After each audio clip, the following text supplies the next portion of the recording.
La flamme de la résistance française ne doit pas s'éteindre et ne s'éteindra pas.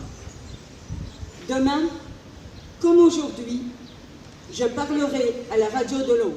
Il n'a eu que très peu d'écoute lors de sa première radiodiffusion, mais depuis, chacun de ses anniversaires est célébré, encore aujourd'hui, 84 ans après. L'actualité en bref, c'est d'abord l'appel du 18 juin 1940, prononcé par le général de Gaulle, commémoré ce mardi matin sur ces images à Saint-Dié, sur la place qui porte son nom, devant la cathédrale. Une cérémonie solennelle, ici comme partout en France, pour ce qui est considéré aujourd'hui comme le début de la résistance contre l'occupation allemande, et particulièrement cette année dans le cadre du 80e anniversaire de la Libération, qui fera d'ailleurs l'objet à Saint-Dié de nombreux événements en novembre prochain.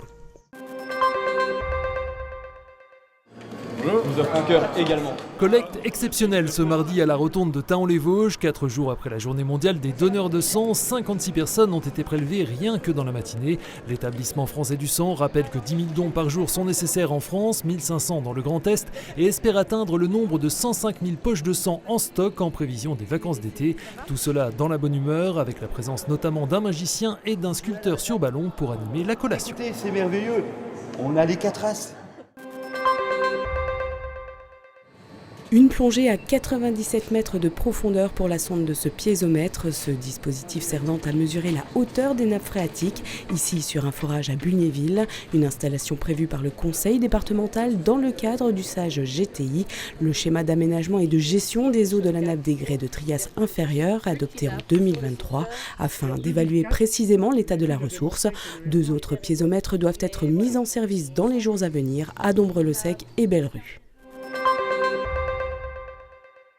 Voici donc le visage du nouvel entraîneur du SAS Football, présenté ce lundi soir au siège du club. Nicolas Rabuel a 46 ans, sort d'une année blanche après avoir été remercié par Valenciennes, alors en Ligue 2, en avril 2023. Il a signé à Épinal pour 2 ans, avec une 3e année en option en cas d'accession. Originaire de Bourg-en-Bresse, il dit vouloir s'appuyer sur l'existant pour faire progresser l'entité spinalienne. Cela concerne notamment l'effectif, avec la volonté de le baser sur une quinzaine de joueurs déjà au club, quelques jeunes compris. Nicolas Rabuel sera d'ailleurs épaulé comme adjoint par Yanis Roigny, l'ancien coach des U18, auteur d'un beau parcours en Coupe Gambardella. Objectif, selon le président Yves Bailly, en cette saison de retour en N2, se maintenir le plus rapidement possible dans un championnat sans doute plus compétitif, avec le resserrement à 3 groupes. Rigueur, travail, engagement sont les maîtres mots, leçons sans doute tirées de l'exercice précédent en national, sous la houlette de Fabien Tissot, avec qui les négociations se poursuivent pour trouver un accord sur les 2 années de contrat restantes. Reprise de l'entraînement de l'équipe première du SAS Football le mardi 2 juillet.